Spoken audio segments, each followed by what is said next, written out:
Alexandria Ocasio-Cortez looked the President of the United States dead in the eye and delivered the line she had crafted for the cameras. But she had no idea it would trigger the beginning of her own unmasking. "We are both children of queens," she said, her voice carrying the practiced edge of someone who believed the viral moment was already secured. "But only one of us actually lived there, while the other grew up behind his father's fence, insulated by money and distance." The room erupted. It was a sentence built for social media, delivered with a smile that assumed the confrontation was already over. Thousands of shares multiplied online before she even settled back into her chair. And for several seconds, the entire exchange belonged to her. Then Donald Trump laughed. It was not the strained, defensive laugh of a politician absorbing a hit.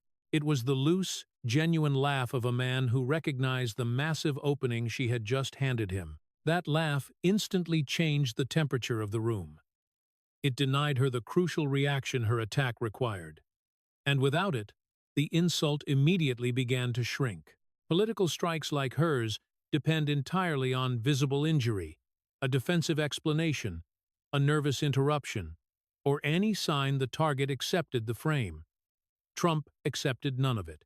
He treated the line as an open invitation to compare actual records, knowledge, and results right inside AOC's chosen battlefield. "Two kids from Queens." "She's right," he answered. "But only one of the two knows the crime rate in Queens right now, and it's not her." In a single sentence, the dynamic violently shifted. It was no longer about fences, chauffeurs, or class resentment. It became a brutal test of whether the congresswoman who built her entire political identity around Queens actually knew her own district. The reversal was devastating because this was not a sterile Washington committee room where a failure could be buried beneath procedure. This was Queens itself, dressed up with flowers and television lights, imitating a neighborhood gathering.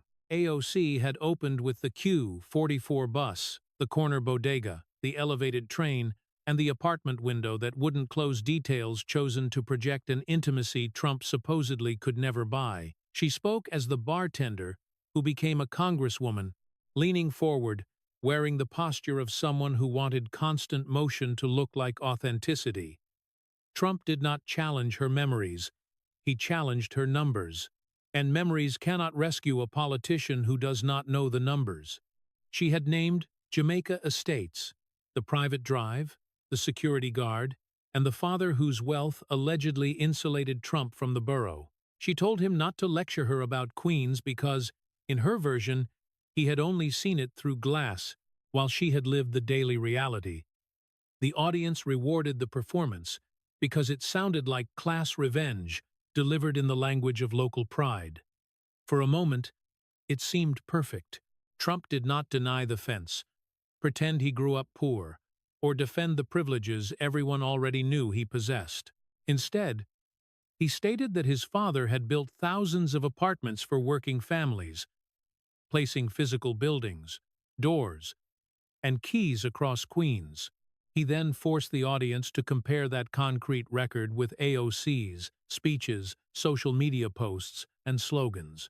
That distinction forcefully moved the argument from biography to production, from where each person started to what each had actually built. He framed his family's record in concrete terms, then reduced her entire career with a single line: one built, one posted. The laughter shifted across the room. It started among the neutral observers, then crept into the sections that had celebrated her opening attack mere moments earlier. Her supporters had applauded the setup. But the setup had now become his, exposing how fragile a viral victory becomes when the target refuses to play the wounded victim. AOC had tried to make his privilege the entire case, but Trump aggressively turned the case toward output, responsibility, and whether her immense fame had produced anything Queens could actually use. Trump raised a printed page and moved into the territory she had entirely failed to prepare for, where performance becomes vulnerable because numbers do not care about branding. He stated that crime in her district had surged 70% since she took office, attributed the figure directly to FBI reporting, and invited her to check it that night. Whether the room liked him or hated him mattered far less than the fact that he had attached a specific, devastating number to a specific district under a representative. Then he asked, "Congresswoman, what's the crime rate in your district right now?" The question was short, direct, and impossible to bury beneath another speech. It demanded hard knowledge, not outrage, identity, or another nostalgic story about riding the bus before dawn. AOC opened her mouth, stopped, tried again, and frantically searched for an answer that should never have required searching. The silence became increasingly damaging because the question concerned the exact district she invoked constantly as her proof of authenticity. She had come prepared to explain Queens to Trump, yet she could not state the fundamental number he had just placed before millions of viewers. The failure did not look like a technical glitch.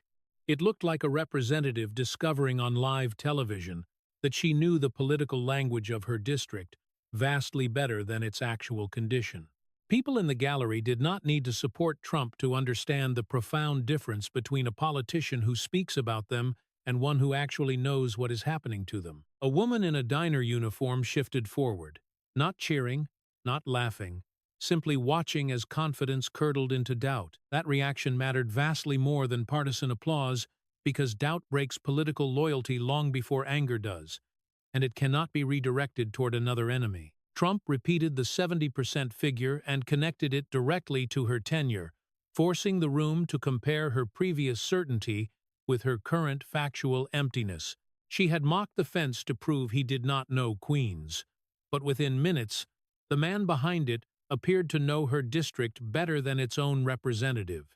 As Trump prepared to pivot from Queens to Munich from the crime rate she couldn't name to the foreign policy answer she couldn't complete, the audience understood that her opening attack had not wounded him. It had simply handed him the map. Trump moved from Queens to Munich without allowing the room to reset, because the weakness he exposed was not limited to one missing statistic.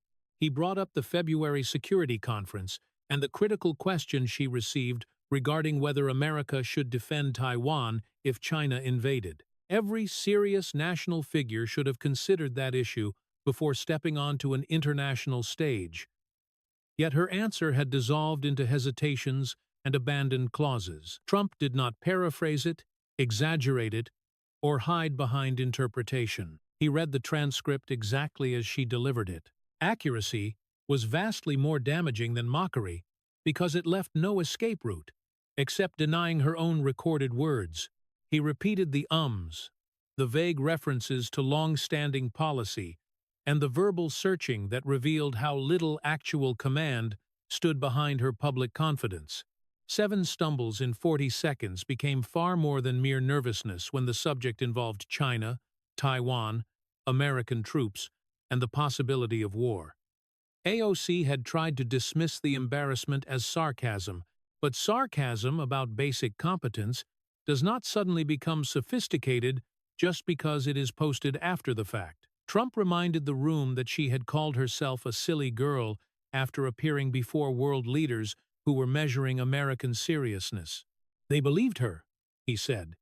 That phrase landed harder than another insult because it converted her defensive joke into an international judgment. Her posture changed in subtle details the cameras caught while she desperately tried to maintain the face of resistance. Her hand tightened against the chair.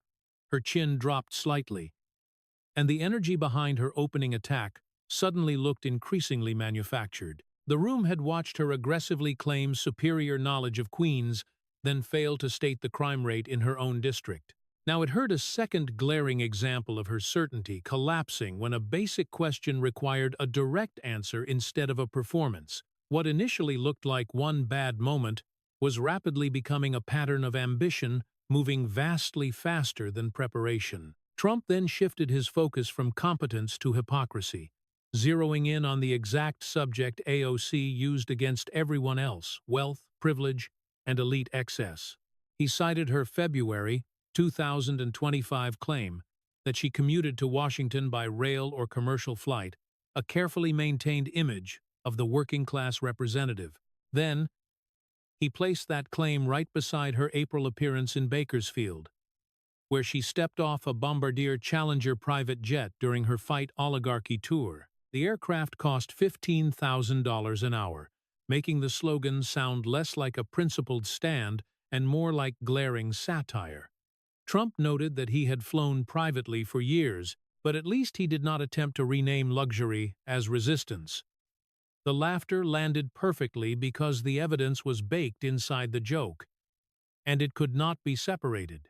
Fight oligarchy from the steps of a private jet summarized the glaring contradiction without requiring a lengthy speech, a formal investigation, or partisan interpretation. He was not claiming every private flight proved corruption, he was exposing the deep hypocrisy of aggressively condemning elite indulgence while actively choosing it. He called Private Flying Tuesday because he never pretended to live like an ordinary commuter dragging a suitcase through Penn Station. AOC's entire brand required the audience to actively ignore what it could clearly see, and the room was no longer willing to cooperate. Trump continued seamlessly, detailing $53,500 in campaign-funded luxury hotels, including a reported $3,500 a night stay at the Vdara in Las Vegas.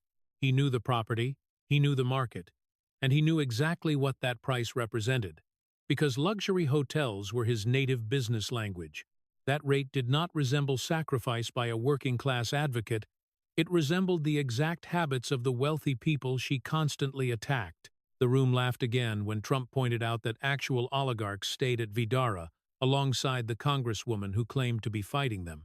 The punchline worked because the financial record had already written it before he even spoke. Then came the staff email demanding nothing below 4-star accommodations, a detail that exposed an expectation rather than an isolated travel decision. One expensive room can easily be blamed on security, scheduling, availability, or sheer convenience. A written standard for 4-star accommodations proves that luxury had become the rule, not the exception. Trump focused heavily on thread count, drawing on his decades in the hotel business to perfectly explain exactly what kind of customer makes that specific demand. The bartender identity suddenly looked significantly less like her current reality and more like an old costume carefully preserved for campaign appearances. His argument was not that someone who once worked a service job must remain eternally uncomfortable. It was that she actively used working-class hardship as a moral weapon, while aggressively insulating herself with donor-funded standards that most workers could never dream of affording. She built her authority by constantly insisting she never forgot where she came from. Yet the financial record suggested she remembered the imagery vastly better than the habits. Queens appeared loudly in her speeches, while private jets, luxury hotels, and 4-star requirements appeared quietly in her expenses and staff correspondence. The problem was never her success. The problem was selling luxury as solidarity and expecting the public to blindly applaud the disguise. Trump then introduced Gloria Reyes, a bakery owner in Corona who had worked for 19 years and rose at 400 every morning to make bread. Gloria represented the exact people whose labor AOC invoked whenever she needed applause, campaign donations, or protection from scrutiny. She washed her sheets at the laundromat across the street and worried intensely about making rent, not whether hotel linens met a preferred thread count. A woman in a diner uniform nodded slowly, because she intimately understood the swollen feet, rising prices, early alarms, and the brutal arithmetic of survival. That small nod carried infinitely more judgment than partisan shouting, because it came from someone who recognized the profound difference between representing workers and using them. By then, AOC's opening insult about Trump's father's fence had completely collapsed into a sequence of facts she simply could not control. The fence led directly to buildings. The buildings led to tangible results. The results led to crime statistics, and Munich exposed the exact same weakness on foreign policy. The private jet, the Vdara bill, the 4-star demand, and the thread count email systematically dismantled the authenticity she relied on when facts failed. Trump removed the laughter from his voice, slowed his pace, and signaled that the next subject would not concern mere hypocrisy.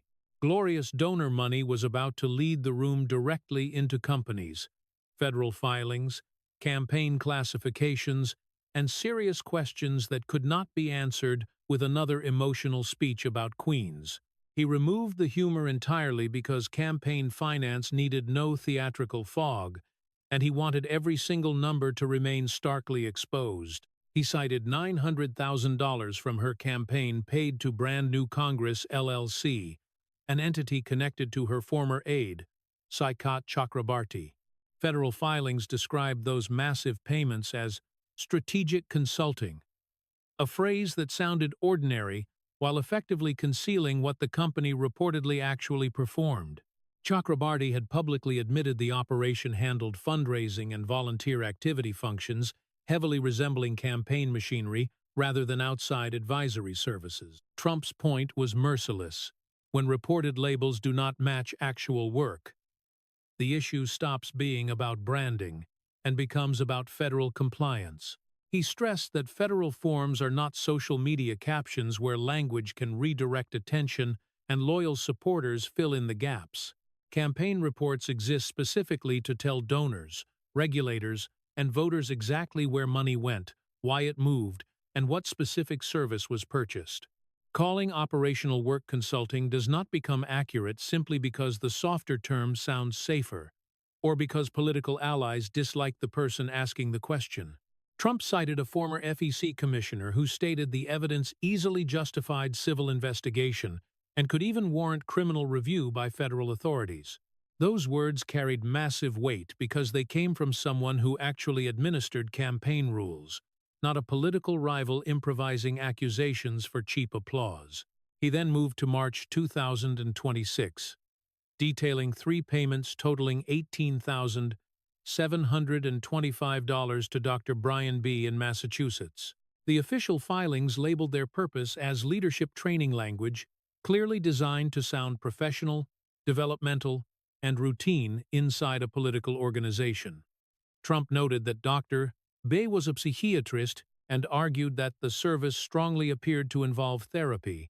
That distinction mattered deeply, because donor money does not magically lose its legal significance when a campaign replaces one description with another. If the payments covered therapy, calling it leadership training was highly misleading. If they genuinely covered training, the campaign desperately needed records proving that exact service occurred. Trump brought Gloria Reyes back into the conversation because financial abstractions become significantly harder to excuse when directly attached to the worker who earned each dollar.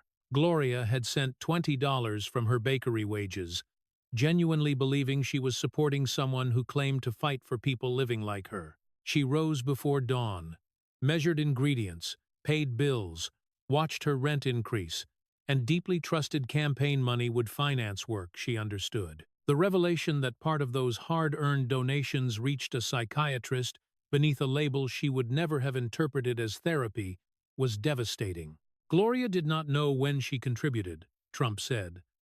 But after this broadcast, she understood what the filing claimed and why. Across the table, AOC looked toward her attorney, but his pen remained on the legal pad, and his eyes stayed lowered. That refusal carried its own chilling message, because lawyers know exactly when a televised answer can create more legal exposure than disciplined silence. Earlier, she had brushed her counsel aside like a fighter too confident to need protection.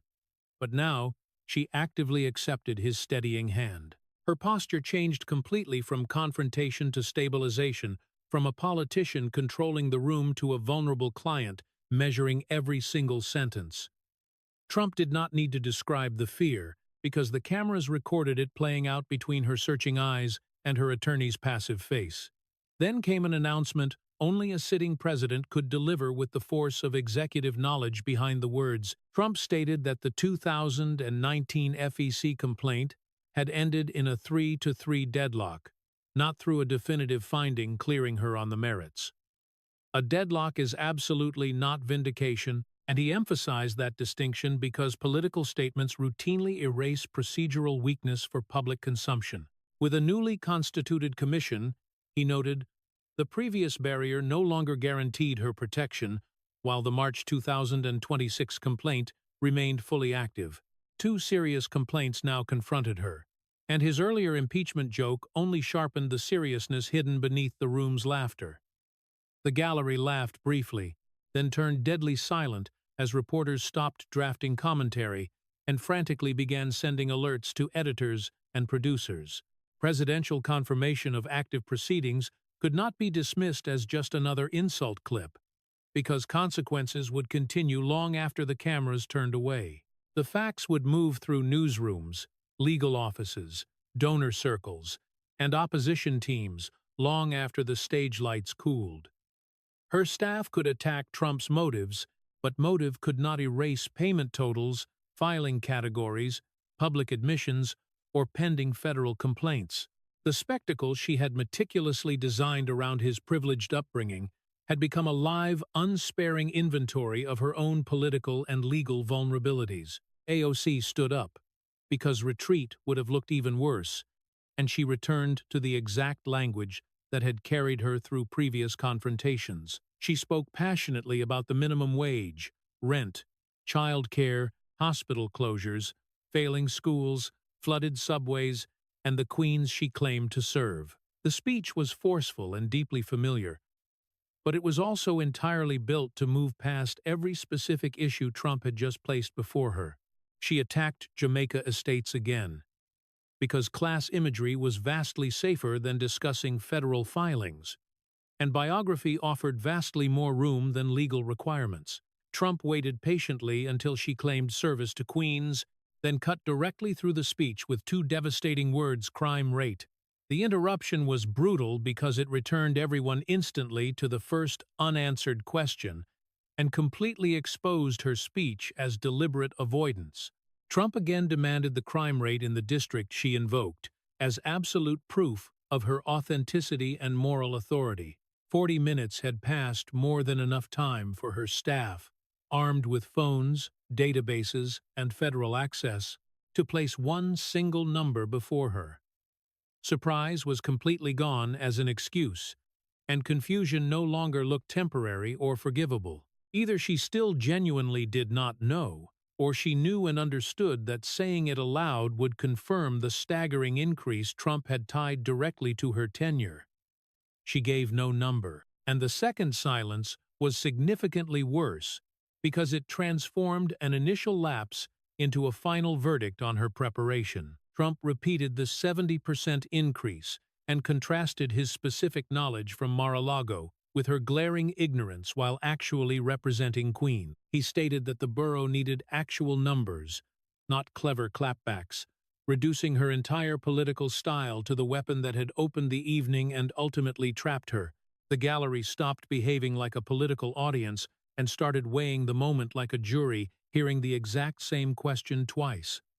As she stood without an answer, Trump prepared to abandon every joke and tell her exactly what queens now required from her.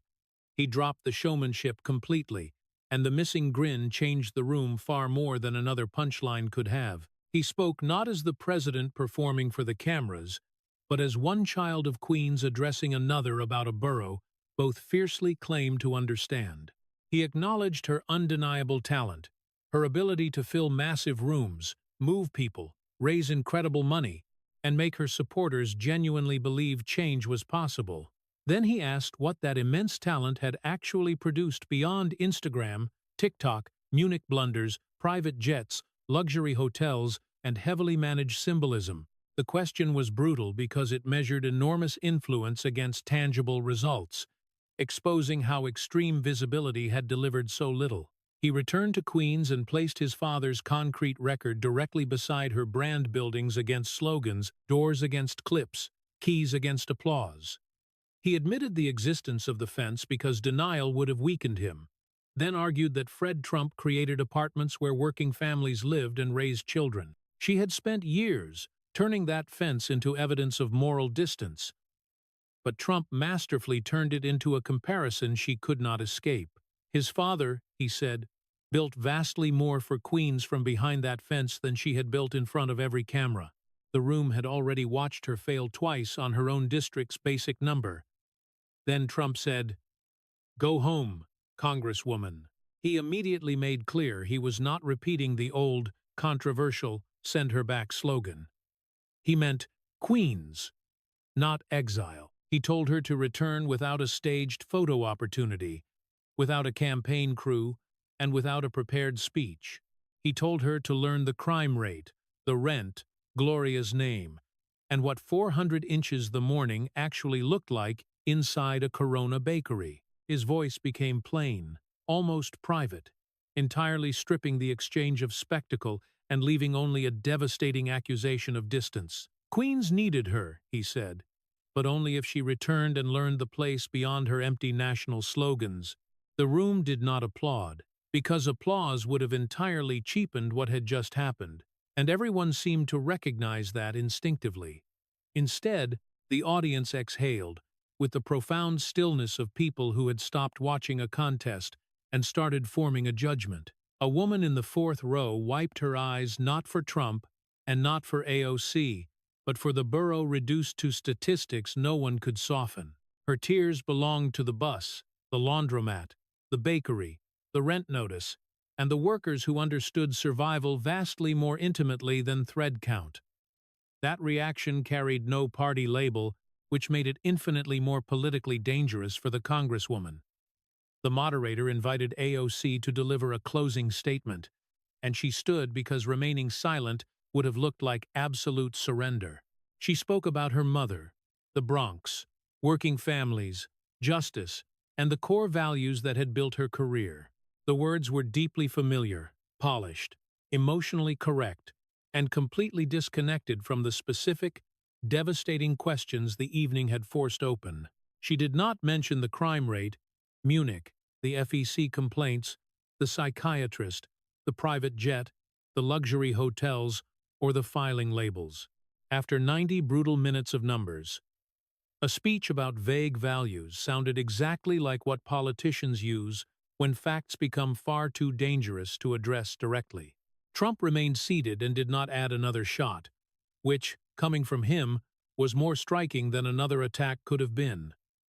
He had finished, knew he had finished, and allowed the silence to carry what repetition would only weaken. Behind the stage, her communications director stared at a prepared statement about confronting Trump's privileged upbringing and realized it answered the wrong event entirely. The town hall had begun with his fence, but it ended with her district, her spending, her preparation, and her actual record.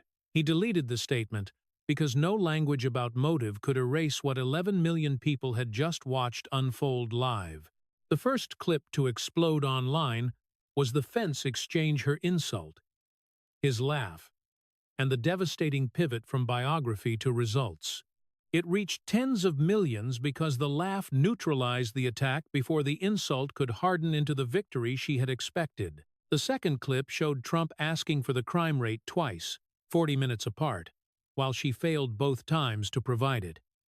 Viewers shared it not as partisan theater, but as a basic competence test for someone representing the district she invoked.